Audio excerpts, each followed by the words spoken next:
Welcome back, learner. Um, Imagine for a second that you held the power to literally rewrite the universe. Like total control. Right, total control. Not just changing, a small decision you made yesterday, but fundamentally unspooling the actual fabric of reality. Yeah, to undo your darkest trauma. Exactly. You can reach into the past, you can save the people you let die, you can fix every devastating mistake you've ever made, and the math is actually sound. The mechanism is right there in front of you. It's right there. But there's a catch, obviously. There's always a catch. Right. To do it, you have to collapse an entire timeline. You have to completely wipe out a version of existence. Basically, you have to play God. So the question is, would you push the button? It's just the ultimate philosophical trap, isn't it? It's scaling the trolley problem up to this insane cosmic apocalyptic level. Yeah, a universal trolley problem. Exactly. And that exact dilemma is really the beating heart of what we are deep diving into today, which is Olivie Blake's The Atlas Complex. Such a heavy book. Oh, incredibly heavy. It's the culmination of this narrative that completely, strips away all the traditional trappings of dark academia and fantasy. No hand-waving here. No, magical wands fixing thing. Right, none of that. Magic in this universe is treated as a hard, quantifiable, and just ruthlessly unforgiving science. We're talking quantum physics. Quantum physics, multidimensional relativity, and honestly, the crushing psychological weight of having absolute power. Yeah. So our mission today, learner, is to really tear down the engine of this apocalyptic equation. We need to look at the moral wreckage of the Alexandrian society. Yes, and the terrifying psychological architecture of its caretaker, Atlas Blakely. Plus, the human collateral damage required to actually fuel his ambition. Right, because we are completely bypassing the basic lore today. Yeah, you already know what the society is, learner. You know who the major players are. So we're pulling from character dossiers, physiological breakdowns, and the text's own meta-commentary to understand the real mechanics of this disaster. Like, how does the physics of a magical multiverse actually work? And when you reduce human lives to just necessary variables in an equation. What happens to the soul? Exactly. Yeah. What happens to the soul? It's intense. It is. And I think to understand the philosophical collapse, we really have to first understand the physical mechanism of what the text calls the sinister plot. The sinister plot. Great name. Right. But it isn't some vague magical ritual. It is an intricate, highly theoretical physics experiment. Right. And it's designed to weaponize dark matter. Right, because if you look at the notes exchange between the characters, specifically Nico de Verona and Tristan Kane, they aren't, discussing spells. No, not at all. They're discussing the structural topography of the universe. They're looking at dark matter not as just empty, dead space, but as folds. Folds in space. Yeah.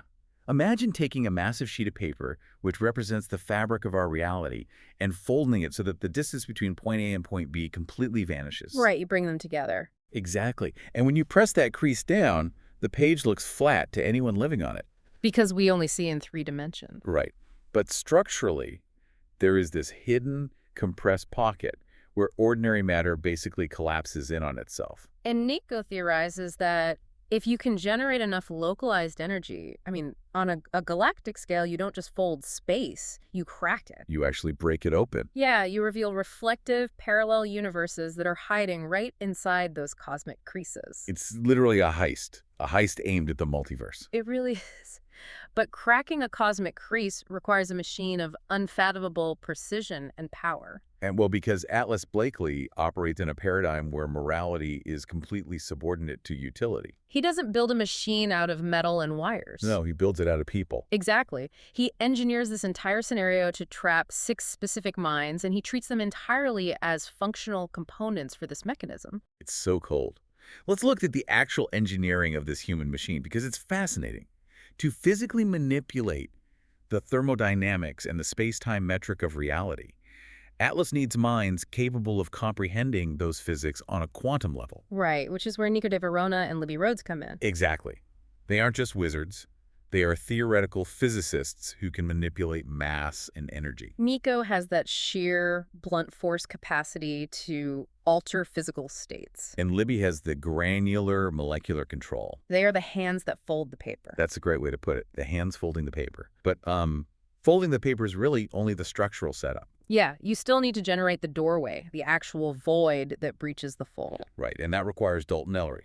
the former researcher. Because Dalton's unique magical pathology allows him to interface with the absolute absence of matter. He's the lockpick. He is. And once that door is open, you are staring into the chaotic, unmapped space between universes. Which means you need a navigator. Exactly. Someone who can perceive and alter physical components on a subatomic level in real time just to prevent the ship from being torn apart. Enter Tristan Kane. Right. His ability to see the quantum illusions of reality makes him the only person who can steer through a void that doesn't adhere to standard physics. Oh, wait, none of this works without a power source. Yeah. I mean, you can't fold a galaxy on a standard electrical grid. No, you need a battery capable of generating world-ending output.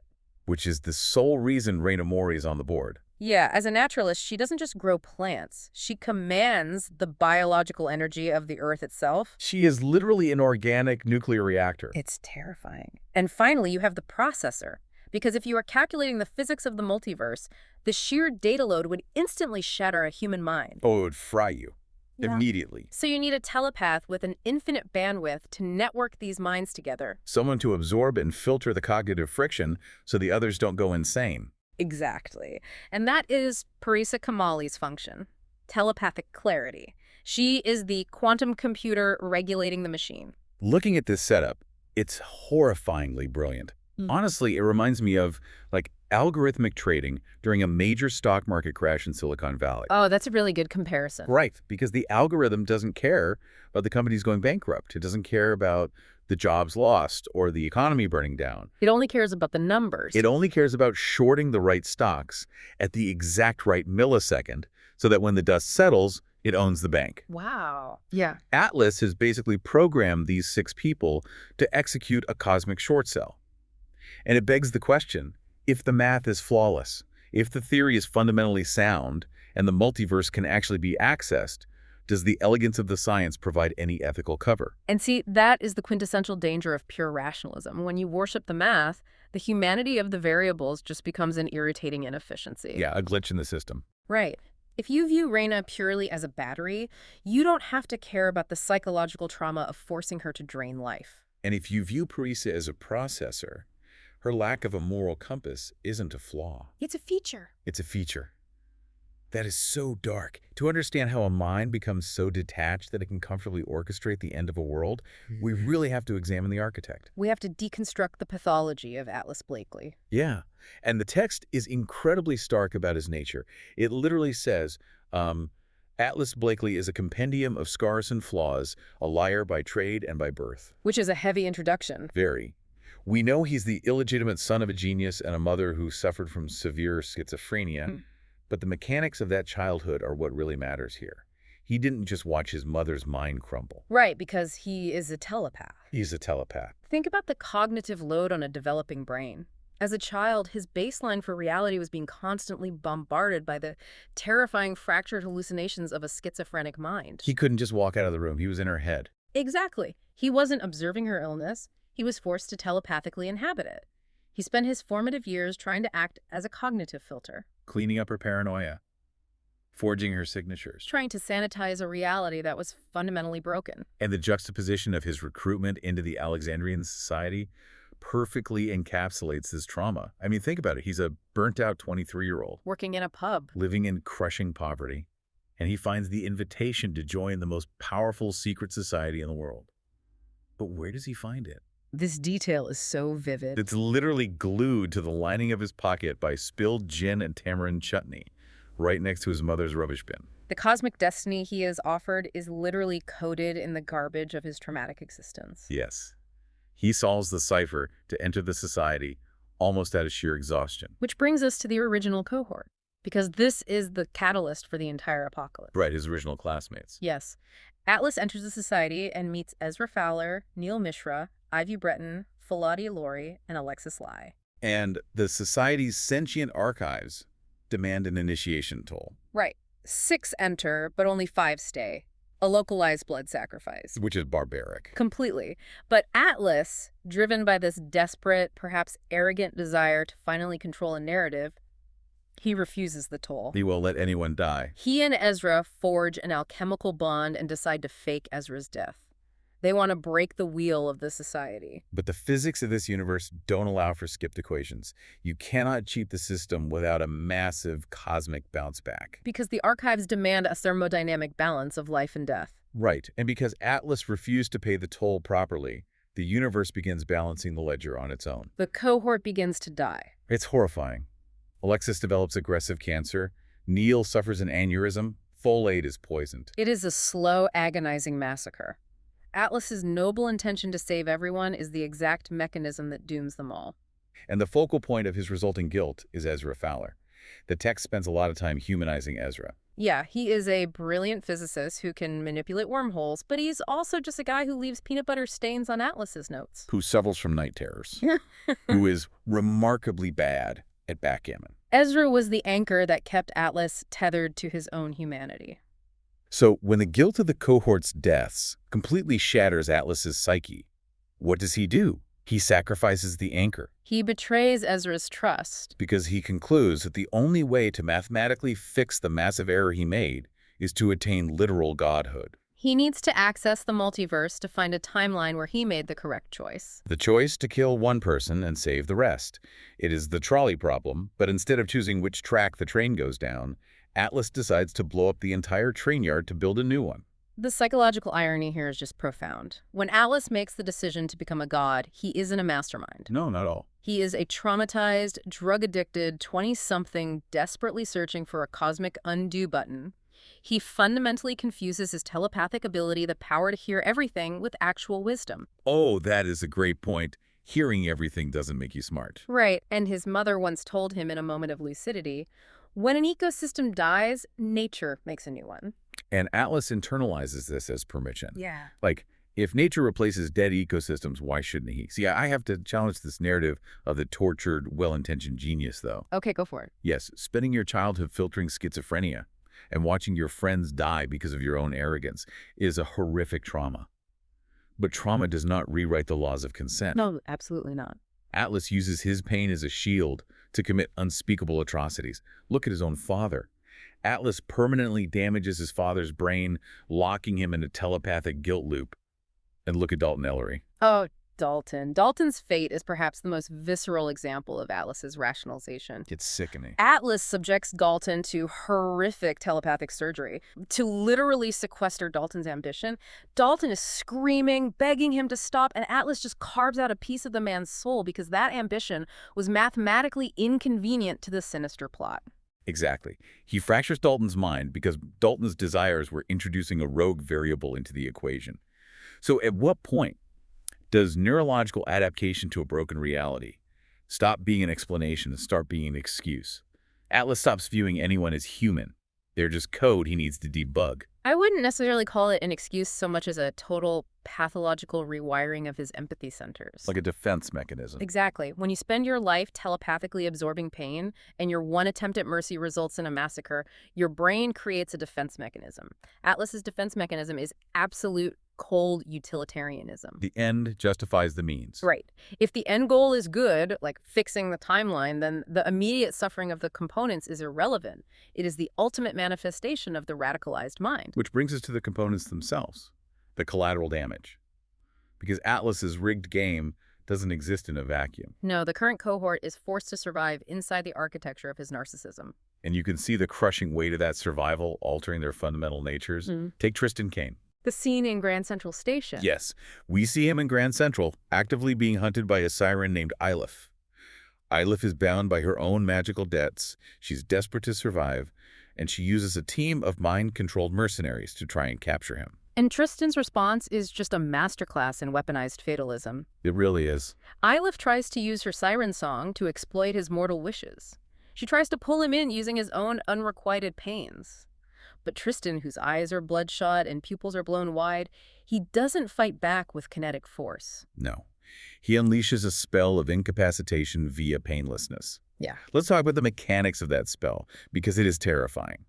He doesn't block their pain receptors, he overloads their dopamine pathways. He weaponizes serenity. By forcing a state of total, euphoric sensory overload, he strips the mercenaries and the surrounding civilians of their survival instincts. Right, a taxi cab driver literally starts singing hymns. Pedestrians drop to the concrete just to kiss it. Yeah. Tristan paralyzes an entire city block with absolute bliss just so he can walk away. He removes their friction with reality, and he does this while casually telling Eilif that he only has 6 months to live. He tells her, "I love doom, isn't it romantic?"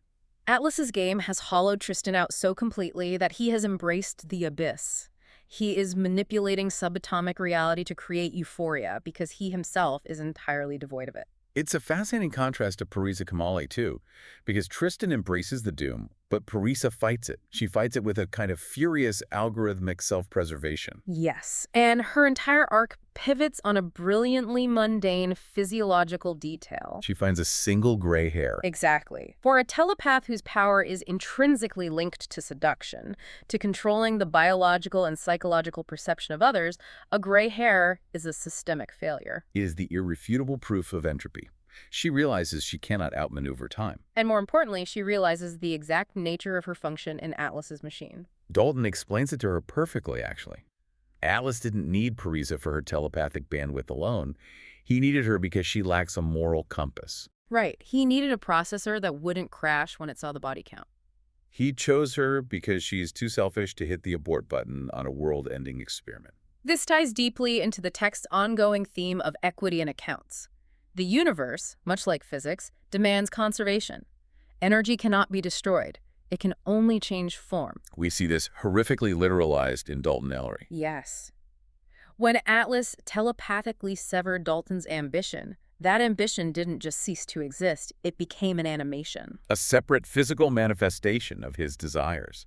That concept is deeply unsettling to me. Oh, it's wild. Kreese is having a conversation with Dalton about usurping the archives, and Dalton's severed ambition is literally in the corner of the room, physically doing yoga sun salutation. Just stretching while they plot. They are casually discussing the destruction of universes while a severed piece of a man's soul stretches in the background. It perfectly illustrates the grotesque compartmentalization required to survive Atlas. You literally had to sever your own humanity to function. And Parisa leans into that severance. She operates like a political algorithm. She meets with Nothazai, the leader of the rival forum organization that is hunting them. And she essentially offers a trade. Right. She says she will give Nothazai the caretaker position of the Alexandrian society if he calls off the assassins. It's the ultimate algorithmic trade. I look at it like she's a grandmaster playing chess. The board is actively burning down, and Parisa isn't trying to put out the fire. She's just calculating the exact moves required to ensure she is the last piece standing when the ash settles. She accepts Atlas's assessment of her selfishness and completely weaponizes it for her own survival. But, the philosophical counterweight to Parisa is Libby Rhodes. Where Parisa accepts the algorithm, Libby violently rejects it. Which brings us to the absolute breaks of reality, the climax in Alice's office. We really have to examine the mechanics of how Libby even gets to this moment. Yes, because Libby's return is a triumph of hard magical physics. She has been trapped in the past. To get back to the present and deliver a warning about Atlas's apocalypse, she has to manipulate the space-time metric. And she doesn't just cast a time travel spell. No, she harnesses a perfect nuclear fusion reaction in 1989. It's incredible. She takes the subatomic release of energy from a nuclear bomb, uses the localized gravitational distortion of the explosion, and bends space-time enough to slip through the temporal fold. She weaponizes nuclear physics to jump decades. And she arrives covered in the ash of that effort, only to find herself standing over a body in Alice's office. The text leaves the identity ambiguous in that visceral moment. I mean, it could be Atlas, it could be Ezra, but the identity is secondary to the realization. Libby is staring at the physical, bloody cost of power. Contrast her horror with the reaction of the men in the room. Tristan and Nico are practically vibrating with euphoria. They're ready to execute the sinister plot. They have the mathematical formula to fold reality. They have the energy. Tristan openly admits he finally understands Atlas, that they are all just broken men making catastrophic decisions just to feel a sense of control over their own pain. They are standing on the precipice of creation. But Libby, possessing the molecular control to actually execute the fold, looks at the math, looks at the blood, and slams on the brakes. She forces the immense, localized energy they've gathered to collapse backward, neutralizing the experiment. Exactly. But why? Because she sees through the theoretical physics to the psychological rot underneath. She realizes that Atlas wasn't actually trying to create a better universe. He was trying to create a universe where he didn't have to feel guilty. Yes, He was using the multiverse as a psychological escape hatch. She identifies the ultimate philosophical trap of the narrative, which is grounded in Einstein's theory of relativity.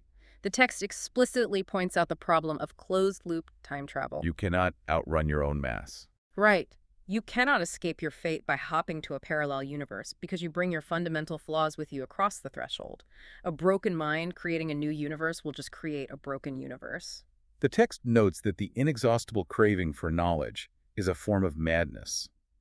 Atlas believed that absolute omniscience would grant him absolution. But Libby realizes that playing God doesn't cure your humanity. It just amplifies your worst traits on a cosmic scale. Her choice to collapse the experiment is a profound acceptance of consequence. She chooses the flawed, agonizing, bloody reality they currently inhabit over a sterile, mathematically perfect fantasy. She refuses to allow Atlas's narcissism to overwrite the autonomy of existence. This connects so perfectly to the text's anecdote about Romito, too. It's a brilliant distillation of the human contradiction. Remind me about Romito, too. Right, so on one hand, humans are an apex predator driven to self-eradicating violence. We will strip mine the earth and build nuclear bombs and weaponize dark matter. But on the other side of the coin is Romito, too. He was a male from 10,000 years ago with severe dwarfism. His hunter-gatherer community cared for him from infancy through adulthood, even though he offered no utilitarian benefit to their survival. They kept him alive simply because he was theirs. He possessed innate dignity. Exactly. That is the variable Atlas's math couldn't account for. Left to their own devices, humans will inevitably commit acts of irrational, detrimental love. And Libby embodies this exact contradiction at the climax. She commits a violent act, collapsing the multiversal energy, destroying the experiment, but she does it out of a desperate, irrational love for the messy reality of humanity. She chooses the Romito 2 side of the coin over the cold utility of the sinister plot. This brings me to the meta-commentary in the source material, the book club guide that the author includes. We have to talk about question 16, question 17, because they are really the thesis of this entire deep dive. Oh, absolutely. Question 16 asks, is there such a thing as too much power? And question 17 follows up with a total gut punch. Or is power just a body count after all? If we look at Atlas, the answer to question 16 is undeniably yes. Power without the friction of consequence is a cancer. When Atlas achieved the power to telepathically rewrite minds and plot the destruction of timelines, he lost the ability to perceive right and wrong. His power isolated him from the human experience. Right. And for question 17, power as a body count, I would argue that the text proves this is true, but not in the way Atlas thinks. How so? Well, Atlas views the body count as currency. He pays with the lives of his friends, his father, and Dalton's sanity to purchase his godhood. He thinks the bodies are a necessary investment. But Libby's action proves that the body count isn't currency, it's a debt. And eventually the universe calls in the debt. Libby answers both questions by refusing the premise entirely. She recognizes that true power isn't the ability to generate the highest body count. True power is having the absolute capacity to destroy everything and choosing restraint. I look at Libby's choice like holding the winning lottery ticket for infinite multiversal knowledge. You are holding the literal source code of reality in your hands. You can fix everything. Anything you want. And you look at the ticket, realize the payout is entirely funded by blood, and you set it on fire. We always build statues for the hero who pushes the big red button to save the day. But how much harder, how much more psychologically agonizing is it to be the hero who stands in front of the console, takes the beating from your own allies, and violently stops everyone else from pushing it? It requires a terrifying, lonely amount of restraint. And it is precisely that refusal to play God that plunges the narrative into its eerie, quiet aftermath. The apocalyptic threat is neutralized. The math is abandoned, and the surviving characters are left in the rubble, forced to simply live with themselves. So, learner, let's step back and look at the whole board. We started with the quantum physics of a magical heist, designed to crack open the folds of dark matter and access the multiverse. We dissected the tragic, fiercely narcissistic architecture of Atlas Blakely's mind, a man who engineered an apocalypse because he couldn't process his own guilt. And we witnessed the extraordinary, world-saving restraint of Libby Rhodes, the physicist who slammed on the brakes and chose reality over the illusion of perfection. It is a phenomenal exploration of human frailty disguised as dark academic fantasy. Because at its core, this isn't just about magic. It is about a fundamental human desire.